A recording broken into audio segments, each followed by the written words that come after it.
person that is listening or watching this right now, which is maybe experiencing daily stress, what kind of tool would you recommend this person? I always start with my clients with heart-focused breathing, just focusing your attention in the area of the heart and imagining the breath flowing in and out of your heart or chest area, a little slower and deeper than usual. That starts creating a pause into your physiology and that automatic response. Am I going to remember to heart focus breathe every single time I get upset? No, even I remember every time. But the more we practice outside of a reactive mode, the stronger that muscle becomes. So when I need it, my body is going to do it faster and easier, even if it doesn't do it every time. The objective is let's notice more often and respond in a different way more often until it becomes the response for that particular pattern.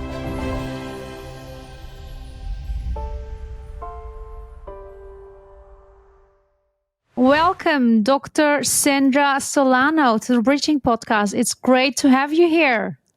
Thank you so much for the invitation. I really appreciate it. Thank you so much for being here, Sandra. Would you like to start with a heart lock-in? Absolutely. That's the best way to start, directly into the heart. Okay. Did you want to guide it or did you want me to guide it? What do you prefer? Do you want to guide it? Yeah, let's just jump right into. Let's do. Yeah, that's how I learned it. I learned it from you, right? So you can guide it. Wonderful. So I'm not going to give many instructions about it. Let's just jump right into it. Sometimes that's the best way to experience it. So let's all focus our attention in the area of the heart. And imagine your breath is flowing in and out of your heart or chest area.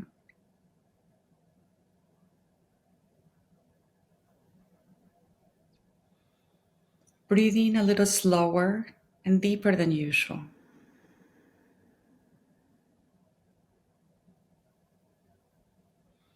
Finding a rhythm that is comfortable for you. It may be helpful sometimes to count the inhale and count the exhale.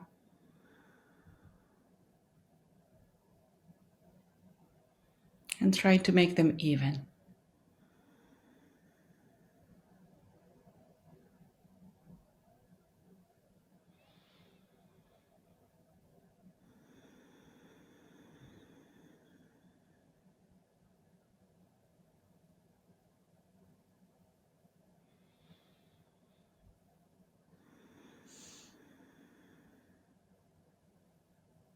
Make a sincere effort to activate and sustain a feeling of appreciation, care, or compassion.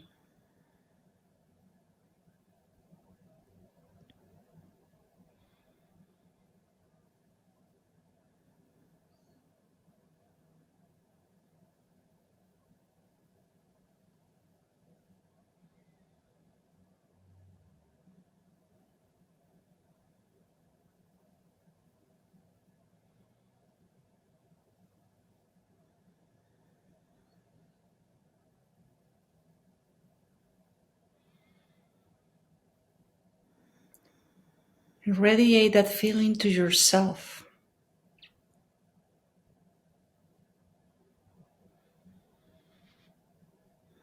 And to any other person or situation or group of people in the world that you may want to radiate that feeling to.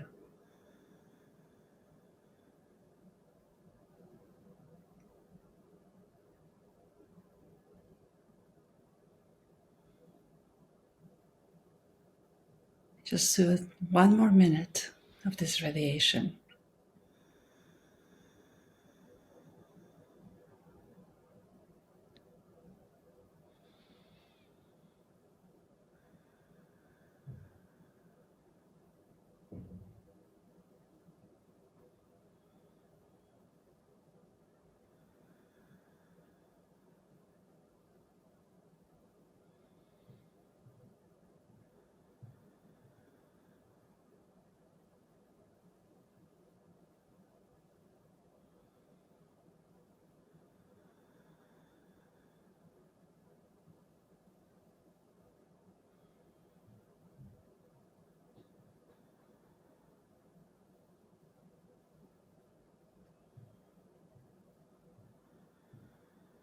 This is a good moment to just be in the listening mode to your heart.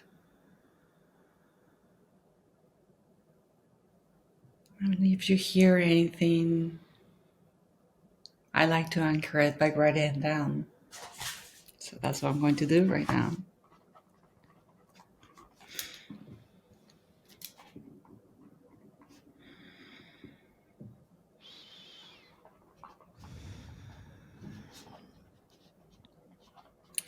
Thank you so much for allowing me to do that. It's my favorite thing to do. Thank you so much, Sandra. I appreciate it. What did we just do with our hearts and with us? Yes, so this is one of the techniques of the HeartMath Institute. And what HeartMath is really a scientific organization, a research organization in California. And based on the research that they have created these tools. And what we know that happens in each of these steps is that we are actually changing the rhythm of our heart. So when we do a heart-focused breathing, which is that first step of focusing in the heart and trying to bring our inhale and exhale into equal length, we're changing the way that the heart is beating. So the heart beats at irregular periods. And when we start breathing that way, we are bringing the heart into what we call a coherent state. And when we activate an emotion, then actually we are adding a biochemical reaction to the body. We're changing the chemistry in our body that also can create the same rhythm. So then now putting them together, we really are changing the physiology and by changing the rhythm of our heart. And that's actually what put HeartMath in the map in the 1990s. It was published in the journal Cardiology that emotions alone, this type of emotions like appreciation or care or compassion, we call them regenerative emotions, are capable of changing our heart rhythm by changing the physiology. So pretty much what we have done is what I used to think it would take 30 years of training in Tibet and meditation to learn how to manipulate my heart. But actually we are just creating a rhythm that facilitates the function of the body. We are really hacking that rhythm and using it to send signals of safety to the brain. And then that allows our entire physiology to disengage the emergency mode, the survival mode, and go more into a repair and growth mode. So that's basically what we're doing. So we are going to repair and growth mode by getting our hearts coherent, by regenerating the feeling of, generating the feeling of appreciation, gratitude, love, compassion. So Sandra, you are a medical doctor. You have worked for 25 years in the public health and preventive medicine. And then you were, after a while, experiencing a burnout, almost a burnout or a burnout. Can I say that? Full blown. Full blown. We're laughing about it right now, but anyhow, you were experiencing that. And then you started off a journey of doing extensive research of, hey, what kind of holistic ways are there out there that can be good for my wellness and for others' well-being as well. And then you came to HeartMath. So can you tell, one of them is the HeartMath, you're also doing other things. So can you tell us a little bit about what you were experiencing back then and what HeartMath did with you back then? Yes. So this was my life back then. I woke up in the mornings exhausted. I went to bed more exhausted. And I went through the day feeling like a fake.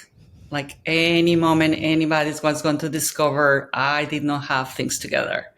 That I was really faking my life. I was faking being competent. I was faking being a good mom.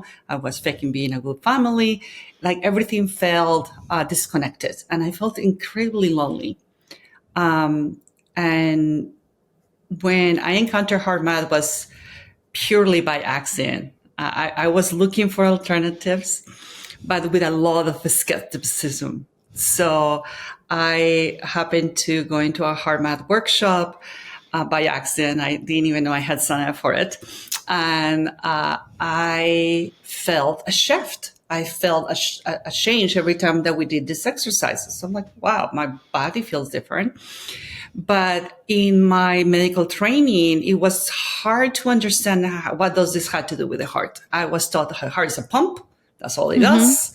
And there is no other function there, right? So I remember I bought the Biofeedback Technology back then just to prove that it had nothing to do with the heart. And I would sit down and practice almost every day, and then I would follow the instructions and do my quick coherence, my tool. And then I would be like, I'm going to focus on my toe. I'm going to focus on my knee. I'm going to think about something else. This has to do just with this breathing pattern. And then I would see my numbers go down, my coherence numbers go down. I'm like, oh, wow. Okay, let's go back into the heart. Then I started doing this literally just to prove this wrong. And I remember that I got the reminder by text from my pharmacy that it was time to pick up my refills. I had a med list this long with all kind of conditions. And then I realized, whoa, wait, I have not needed my rescue inhaler for a couple of weeks, which was very unusual. And my allergies seem to be doing better and I'm feeling better. Oh, by the way, I slept the last 5 days. I was sleeping 3 hours a day. Yeah. Before HeartMath. And while being a medical doctor. Being a medical doctor. 3 hours a day. And then I started like, oh my, I slept like 6 hours last night. I just noticed that. So definitely something shifted in my physiology and I was very intrigued by it. And decided to become a trainer, not to train anybody. I just wanted to know everything about it. And that was the highest level of training. Also, the scientist, in you wanted to know like the science behind what we are doing. Yes. It's not only a pump, the heart, but what is it more? Just show me evidence. Show me evidence. Oh, I sat there in the first line with my arms crossed, like prove to me that this has some science behind it. And but through that journey of going through the training, what I became was more joyful. I became authentic. I regained my energy. I almost felt like I was back on being myself.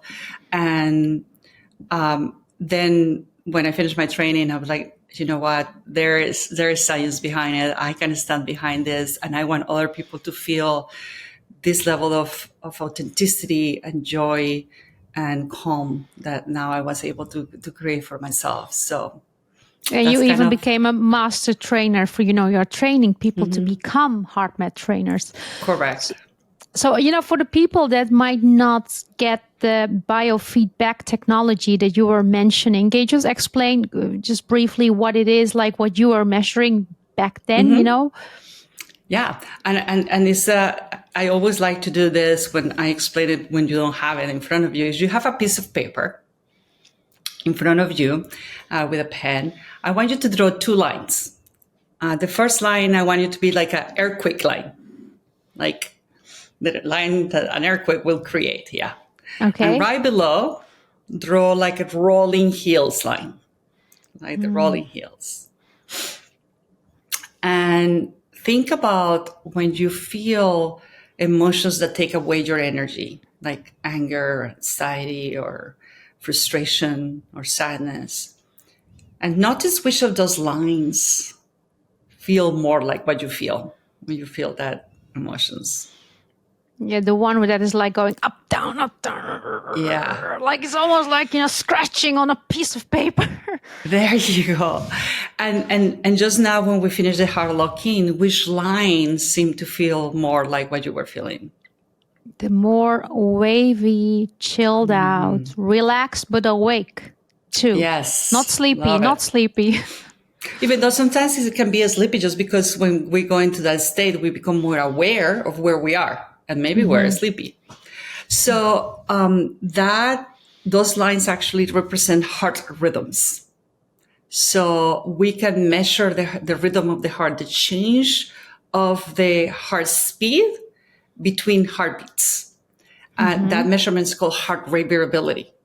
So what the technology uses is heart rate variability to draw those lines and see how is the rhythm of your heart changing. So the airquake line is the one that we normally walk around when we're having depleting emotions, when something takes energy from our body. And it's almost like, imagine your car being driven that way. It's like the body's fighting with itself.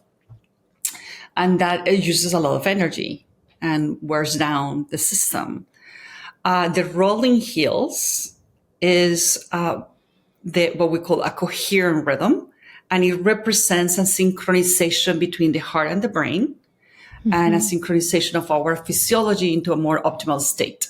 So that rhythm is more our body's taking turns, accelerating and deaccelerating in a smooth curve.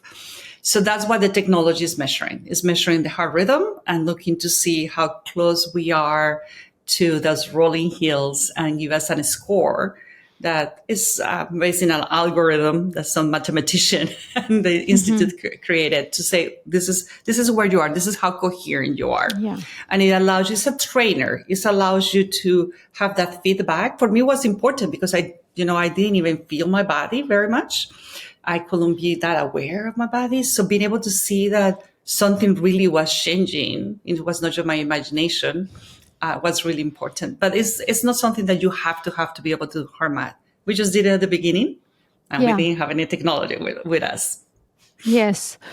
The heart, the power and intelligence of heart is, not only, how do you say, like it's been spoken in different religions, belief systems, I grew up religious, my mom always saying, ask it from your heart. When you ask it from your heart, just feel your heart and ask it. And, not only the way I was taught, but, especially also in the eastern part of the world,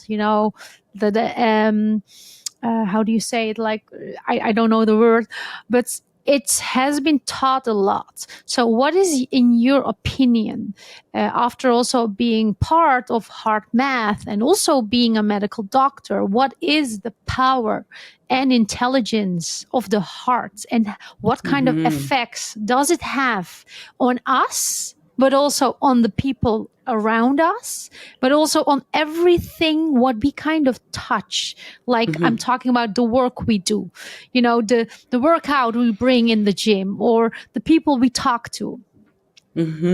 Great question. Wow. That could be like a whole 1 hour answer. I know. We don't have that much, but I know. And I thought I need to ask really this. Yes, absolutely.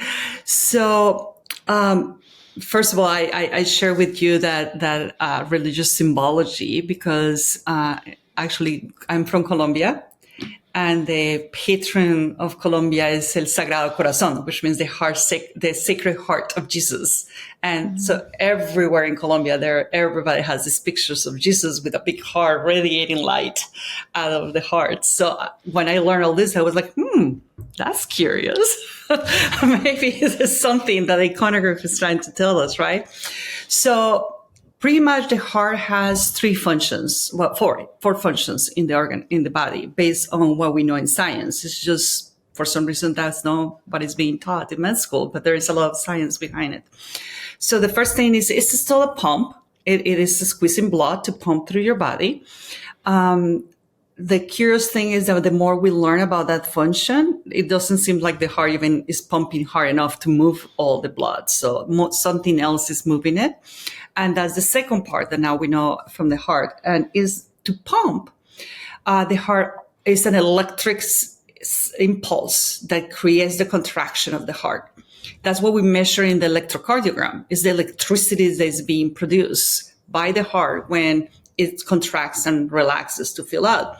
That is what we call polarization, depolarization. So it's an electric field that is fluctuating from one pole to another, from positive to negative to positive to negative. And if you go back to around the heart? No, every cell of the heart. Every cell of the heart is doing this electric oscillation, is how it's called. And if you go back to basic physics, if you ever saw physics, any electric oscillation creates a magnetic field. So the heart, in its pumping, is creating a magnetic field around it. And the frequency of that magnetic field matches the rhythm of the heart because it's contracting, it's polarizing, depolarizing, polarizing, depolarizing. So however that rhythm is, that's going to be the rhythm or the frequency in your magnetic field. So the heart has a magnetic field that is measurable and detectable. And that magnetic field influences other magnetic fields. So we are influencing the magnetism in the environment around us. We can sense and being able to affect the magnetic field of other people. And we all kind of have felt that, right? Mm-hmm. When somebody walks into a room, it's like, oh my gosh, that person just sucked the air out of the room.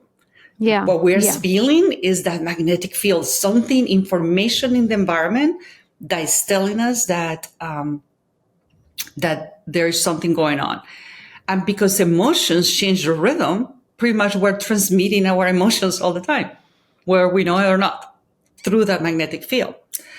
And it seems like it's that magnetic field actually that transmits through the circulatory system to move the blood along, not just the pressure pump, but it's the magnetic field.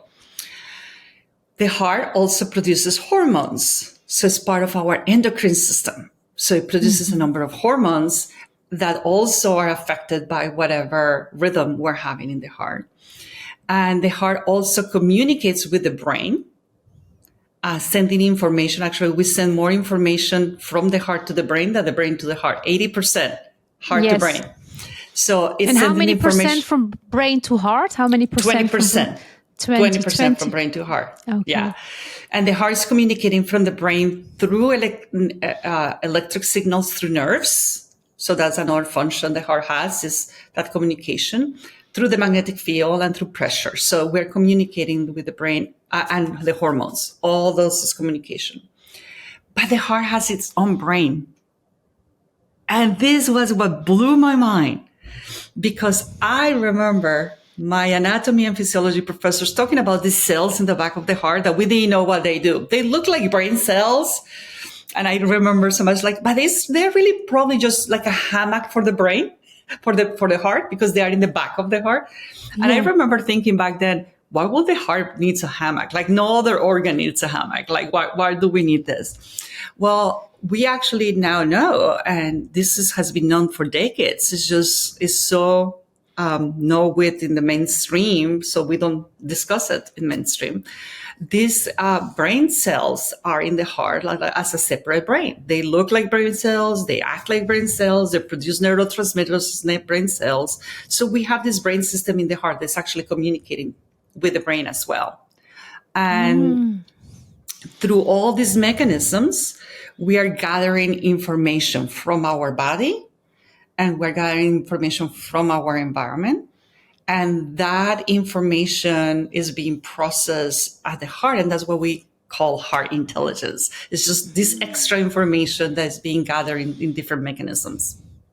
Wow, that's so amazing. Like, I think you said a few things about, it's measurable, the heart's, the magnetic field is measurable, but it's actually, I would say, I'm not sure if I'm correct, it's not seen, but, it's not visible, but it's feelable, or you can feel it, because as you said, if someone walks in the room, you feel like, I just felt just such a warmth with this person, or oh my God, I don't know what's going on, but something is going on here. And you also mentioned something, the heart has a brain itself, which is communicating with the main brain, or the brain, at the top in our head here, skull, that area. And what I also really like a lot is like, with what I have experienced with HeartMath myself, when I am coherent, okay, I cannot see the magnetic field around my heart, but I can feel that I am more at peace, more lovable, more loving, more compassionate. And when I interact with someone, with anyone, my energy is sometimes attracting that energy, I feel. Sometimes it is changing that energy too, or the opposite is happening, it's so powerful, I feel like, when it is really coherent. But let's just go for a moment to stress, in our lives right now, let's say the Western world, but I think also definitely, especially right now, the Middle East, Eastern world too, we're experiencing a lot of stress due to fast-paced environment, what's happening in the world. You just watch the news and you're like, okay, maybe I shouldn't have watched it. It's just pulling me down. What is happening to our hearts the moment we experience stress? So our biology, the way that we came to this world, was designed for hunters and gatherers, right? For hundreds of thousands of years of evolution, but our physical body cannot evolve that quickly as our society has evolved.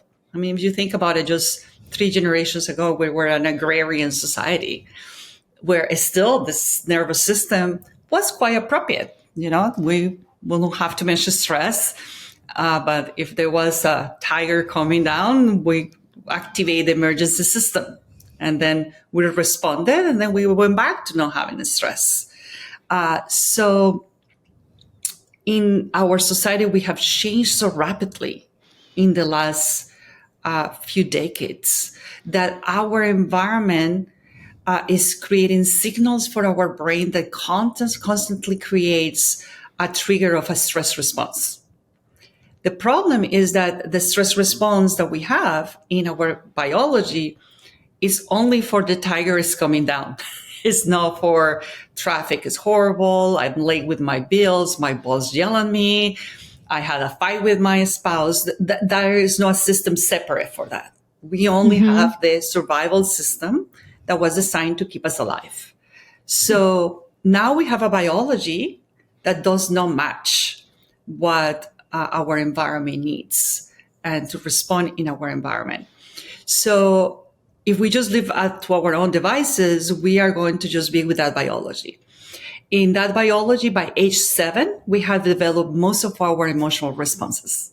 Because if we were still hunter and gatherers by then, we will have learned what is dangerous and what is not dangerous, right? Maybe something new appears in the environment and then we collect that information. So without changing those responses, we are all walking around like 7-year-olds throwing temper tantrums. That's basically what happens. Automatic responses that were very effective at age 7. But our environment has changed. I mean, I even think about there was no this communication when I was 7. There was not even the computer I'm looking at you now when I was 7. Or a phone, another phone, mobile phone. I know, I'm aging myself. Yeah, my phone was attached to the wall. I had to pull the long cord to be able to talk through it. So we are changing a lot the stimulus and a lot of things very quickly. So we need new responses that are more adaptive to what we need to respond to. So what happens when we have an emotional reaction, most of it is happening below our consciousness. Our brain is scanning for danger. That's the thing that the brain does. Our brain is not scanning for beautiful things in life. Our brain is scanning for danger. And then when something seems to fit a pattern of danger, then it's going to activate a response that is automatic. That response changed the heart rhythm. And actually now we think there are some evidence actually the heart rhythm changes first to that. And then that earthquake heart rhythm sends a signal to the emotional center of the brain that's called the limbic system. There's an organ called the amygdala that is listening to the heart rhythm. And then it's kind of like, well, the heart is telling us there is an emergency. We need to turn on the emergency system. And the emergency system turns on. Our thinking brain starts decreasing availability. Because if we have a tiger about to eat us, thinking is not useful. I'm not thinking, I'm just running, or I'm just like, I need to do something right now. Exactly. So that's what is happening. So when your boss yells at you and you get stressed, or you have a deadline and you're stressed, you notice you make more mistakes. You cannot find things. Things don't seem to be clear. That's because your thinking brain is turning off. And we all have had that moment. We all have had it where we react to something and later we are like, oh my gosh, who was that? I was not thinking. That's not me. Oh my God. How could I have done that? Well, your brain was not there. So you were not thinking. That's for sure. So that is where, practicing these skills to disengage that automatic response. First, become aware that we are in an automatic response, recognizing an automatic response without any judgment. That was a response that was pretty good when we were 5. We're just repeating it in an adult version. And then use a tool to disengage it. Then allow us to reopen our brain, make our thinking brain available to us, and start creating new pathways, new neural pathways that create a new automatic response. And the more we repeat, the more that this starts becoming our default. So we can reprogram our brain. We can literally create a new operating system. Yeah, like repetition, right? I mean, when you started learning driving, you were 16 or 18. And I mean, you were not below 7. And then by repeating the action again, you became a driver. Correct.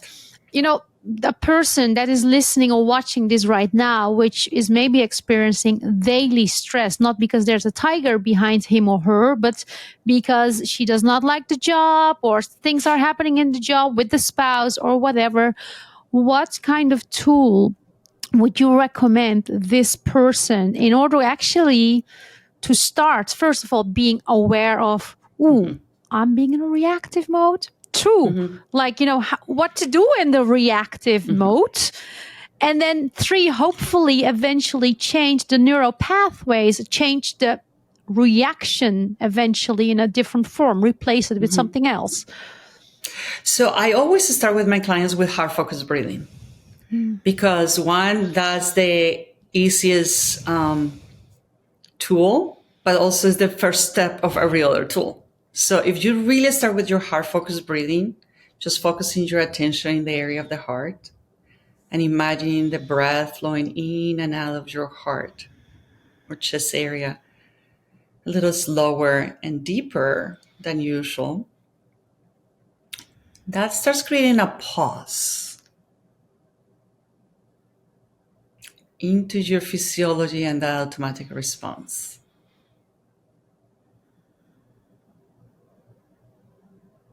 And I also tell people this is like a muscle, right?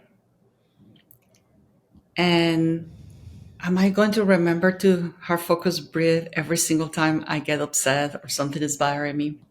No, even I remember every time. But the more we practice outside of a reactive mode, the more I practice when I am not needing to create that pause, the stronger that muscle becomes. So when I need it, my body is going to do it faster and easier, even if it doesn't do it every time. The objective is let's notice more often and respond in a different way more often until it becomes the response for that particular pattern. So the heart-focused breathing, and this was essential for me because I really tried many other things that did not work, mostly because in that state of stress, I had no time and I had no energy. And when they told me that it takes 5 minutes of practice for you to be able to change your patterns and actually measurably change your physiology in just 6 weeks, I was curious. I'm like, okay, 5 minutes. I can do 5 minutes. So it's not just to start with heart-focused breathing, but also start with 5-minute practice. Find a place where you can add 5-minute practice. And it's best if you do it with something you already do. Like, for example, I started with my shower. I already shower every day. So then I will breathe through my heart, through my shower, just to practice, to work out that muscle. So it was not something else I had to do, not something additional that I had to do in my day, but I just started doing it with things in my day. Yes. Okay. That's also a nice one. I want to mention one thing, like Sandra, you said, like I keep saying Sandra, but Dr. Solano, can I say Sandra after Sandra 40 is minutes? perfectly I'm asking you this. One thing what you mentioned there is like, okay, heart focused breathing, but I also sometimes, in the moment don't practice it. It's not that you can practice it all the time. 5 minutes a day, 5 minutes a day, 6 weeks on a row, you can get measurable changes. From my own experience with the heart focused breathing, but also, with other work that I'm doing on myself, I can be sometimes really tough on myself. Like that brings even more stress, like thinking, I need to do my heart focused breathing now. Yeah, I should do it. I should need, and that's why I want to really ask this question. You wrote it also in your blog. Why is it okay to not be okay all the time? I would like to close off with this question, actually. Yes, and that's a great question. So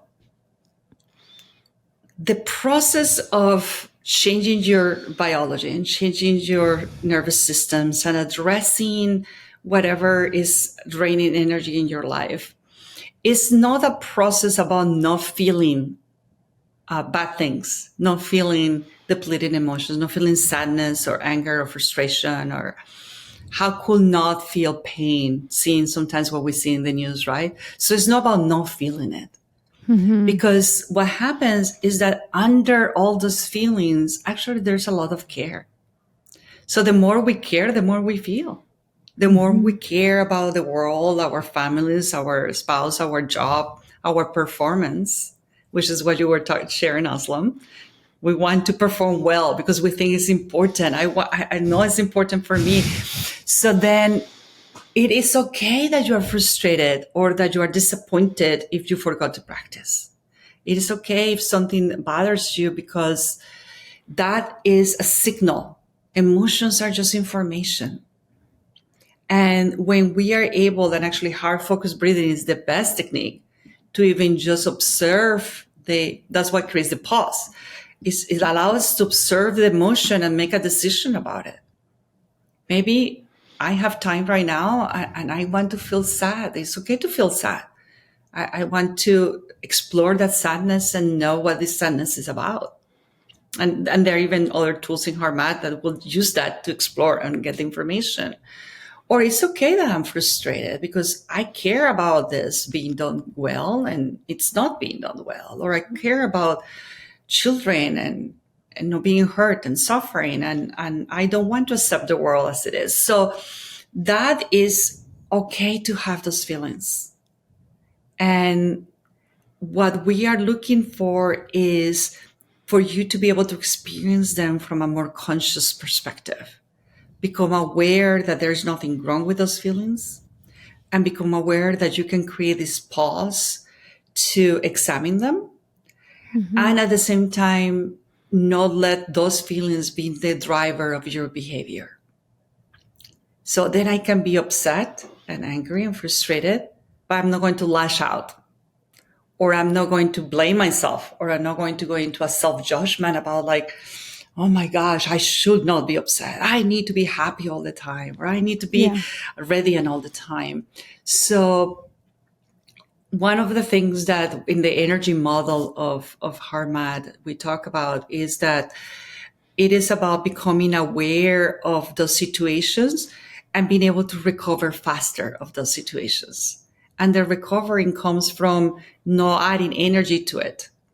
So it's very different if I feel frustrated because my children leave shoes all over the place, that going into a trigger of automatic response of nobody cares about what I do. Nobody's respecting and appreciating. They don't appreciate what I do. They don't love me.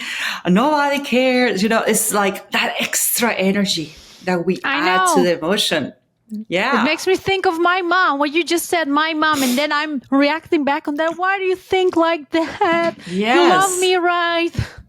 Exactly. So we add energy into the feeling, into the emotions. So heart focused breathing and other tools will allow us to just decrease the intensity of that extra energy. So actually we can be with what it is. And maybe it's like, yeah, this is frustrating and I'm going to communicate that it's frustrating, but I don't put more energy into it.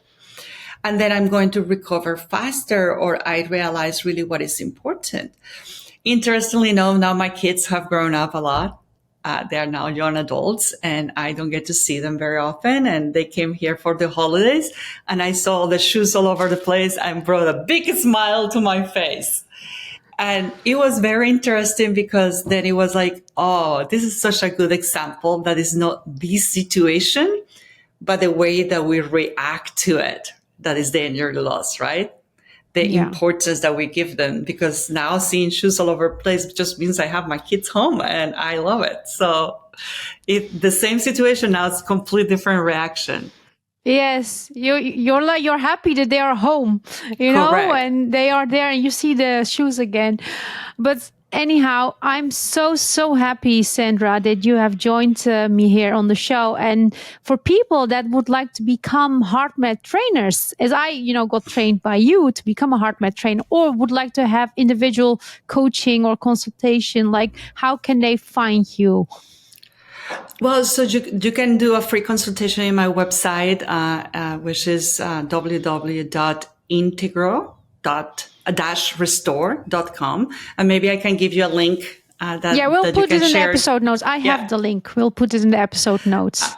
Great. And then there's a link there for a free consult. And really that's always a gift. It's, so if you think that is going to be, I'm going to try to sell you something now, it's really one of my favorite things to do. And is to just give people 30 minutes of really being able to touch their hearts and be with their hearts and then see what they want to do. And that will be the best way to explore what you want to do next. Very nice.